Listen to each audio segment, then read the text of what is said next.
Some stories should never be heard after midnight. I bought my house in October. Small place, 2 bedrooms, quiet street in a suburb outside Columbus. The kind of neighborhood where nothing unusual ever happens. Packages sit outside all day. Kids ride bikes after dark. People leave porch lights on more out of habit than fear. I live alone. That detail matters. It started on a Tuesday night. Nothing dramatic, no storm, no power outage, just a normal day. I had worked from home, ordered takeout, and barely stepped outside. Around 9:40 p.m., I remembered I had left a small Amazon package in my car. I checked the time on my phone before heading out. 9:41 p.m.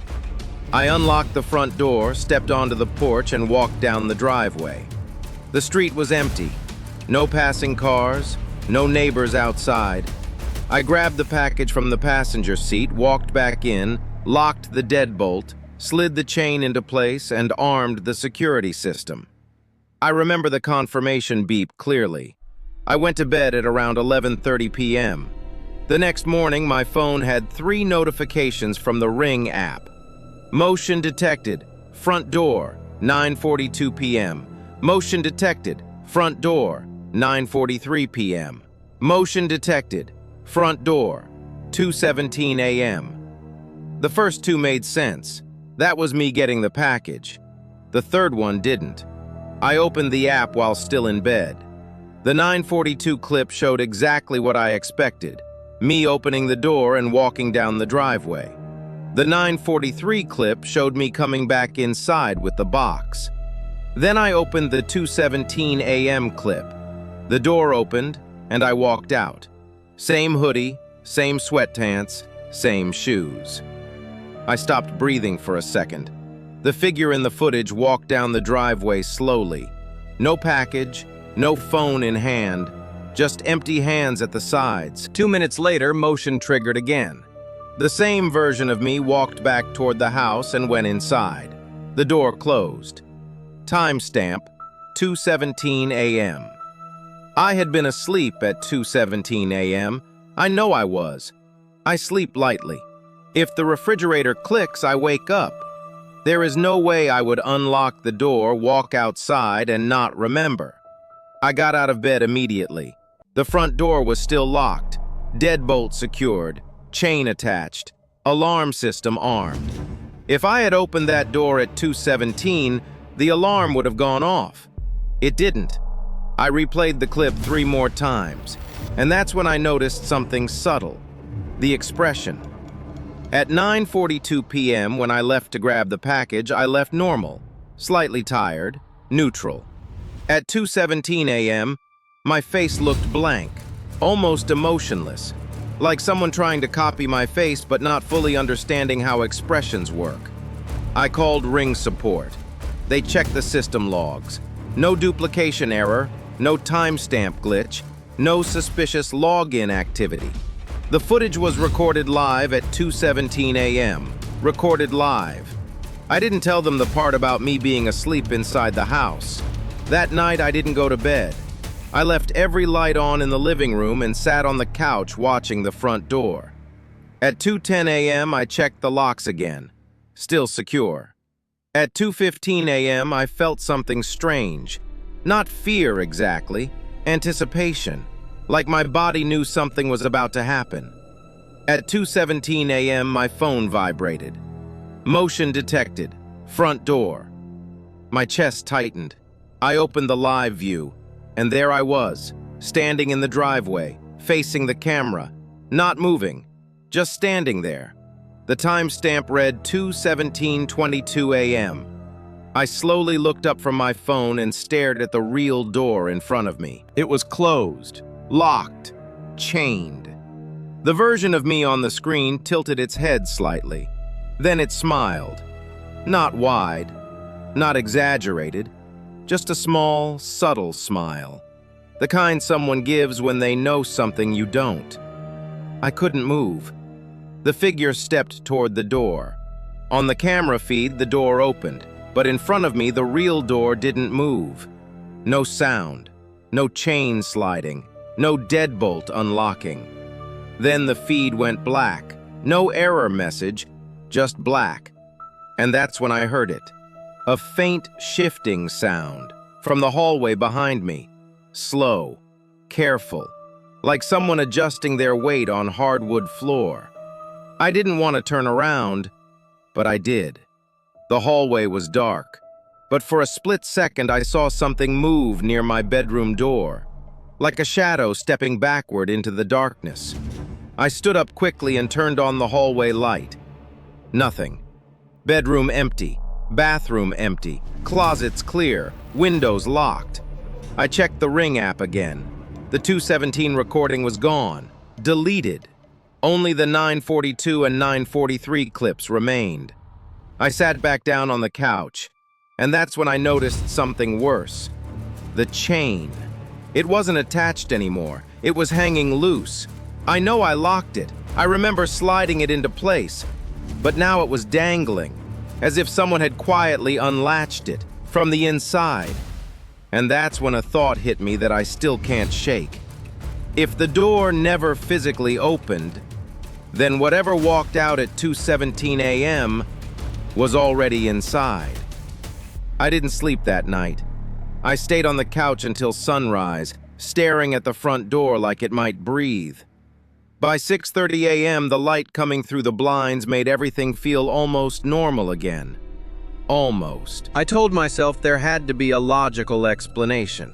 Sleepwalking, stress, a glitch I didn't understand. But the chain hanging loose kept replaying in my head. I don't forget the chain. It's muscle memory. Lock, deadbolt, chain, alarm, every night. That morning I checked every window, every room, even the attic access panel in the hallway ceiling. Nothing. No signs of forced entry, no missing items, no footprints inside. But something felt off. Subtle. Like the air in the house wasn't as still as it should have been. I called in sick from work. Around noon, I decided to review older Ring footage. Maybe this had happened before and I just hadn't noticed. I scrolled back 3 days. Nothing unusual. 4 days. Nothing. 5 days. At exactly 2:17 a.m., there was a motion alert. My stomach dropped. I opened the clip. The door didn't open. Instead, the camera captured something else. At 2:17 a.m., the porch light flickered. On, off, on again, like it was reacting to motion, but no one was visible. I zoomed in. For half a second, there was a shadow near the edge of the frame. Not a full figure, just the outline of something shifting. Too tall to be a dog, too narrow to be me. I checked the next night. Same thing, 2:17 a.m., porch light flicker, shadow at the edge of frame, no full body, no clear image. That's when I realized something worse. The night the camera recorded me leaving was the first night the door actually opened. Before that, something had just been standing outside, watching, at 2:17 a.m. every night. My hands were shaking when I closed the app. That night, I didn't stay inside. At 1:45 a.m., I got in my car and drove around the block. I wanted to see the house from the outside, from the street. I parked across from my driveway and turned off the headlights. The house looked normal, dark, quiet, still. At 2:16 a.m., nothing happened. At 2:17 a.m., my phone buzzed. Motion detected. Front door. I slowly looked up at the house. The porch light flicked on. And that's when I saw it. A silhouette, standing in my driveway, facing the house. It wasn't moving. It wasn't pacing. Just standing there. The same height as me, same build. Wearing something dark. I couldn't see the face from that distance, but I knew. It looked like me. The figure slowly turned its head. Not toward the house, toward me, across the street, like it knew exactly where I was sitting. My entire body went cold. The porch light flicked off. The silhouette was gone. I didn't see it leave, it was just gone. I drove away immediately. I didn't go back until morning. When I walked up to the front door at 8 a.m., my chest felt tight again. I unlocked it, stepped inside, and froze.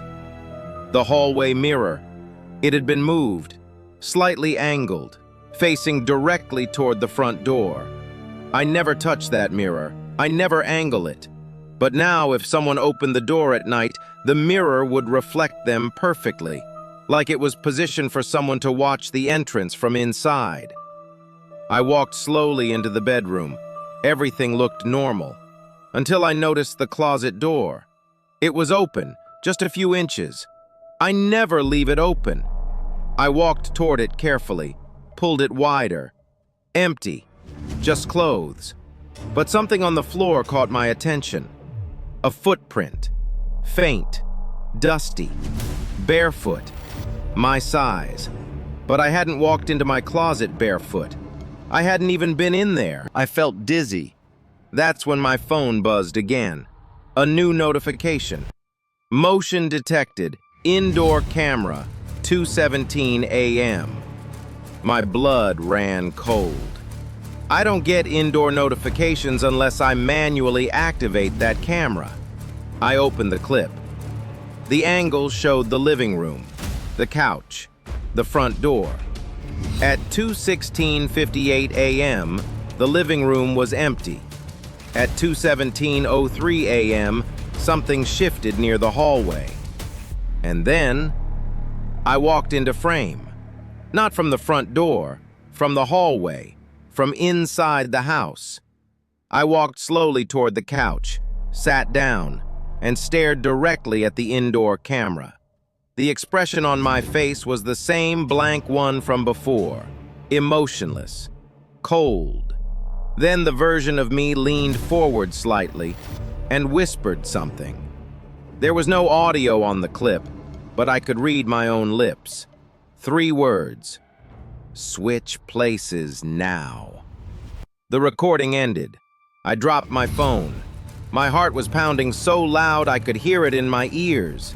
Because if that footage was real, then at 2:17 a.m., there were 2 versions of me in that house. One walking out the front door, and one coming from the hallway. And neither of them was the one watching the footage right now. I left that house the same day. Packed essentials, drove to a hotel, didn't tell anyone the real reason. I listed the property for short-term rental a month later. I don't live there anymore, but the story didn't end. Last week, one of the renters messaged me. He said the indoor camera activated at 2:17 a.m. He thought maybe I still had access and was checking in. He sent me a screenshot. The image showed the living room, the couch, and a man sitting on it, facing the camera. It wasn't the renter, it wasn't me, but it looked close enough to make your brain uncomfortable. The renter wrote, "Your place is nice, but someone walked out the front door at 2:17 last night. You might want to check your system." I never replied. I don't check the Ring app after midnight anymore, and I will never set foot in that house again. Because I don't think it was trying to get inside. I think it was waiting for me to leave so it could stay. This was Midnight Whispers, and if your door is locked tonight, make sure it's only locked from one side.